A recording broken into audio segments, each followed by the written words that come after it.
এরপরের প্রশ্ন হলো, শ্বশুর শাশুড়িকে বাবা মা বলা যাবে কি না? কোরআন হাদিসের আলোকে জানতে চাই। শ্বশুর শাশুড়িকে বাবা মা বলা যাবে, কোনো অসুবিধা নেই, কারণ এটা আসল অর্থে বাবা মা বলা হয় না। আসল অর্থে বাবা মা বলা হয় না কেমনে বুঝলেন?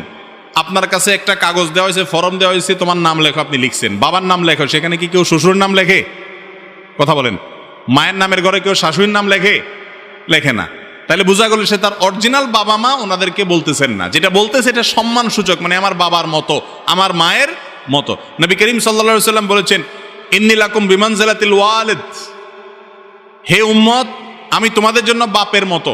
বাপ যেরকম সন্তানদের সবকিছু শিখায়, আমি তোমাদেরকে সবকিছু শিখাই। তাহলে বোঝা গেল যে এই অর্থে, রূপক অর্থে বাপ ডাকা যাবে, কোনো অসুবিধা নাই।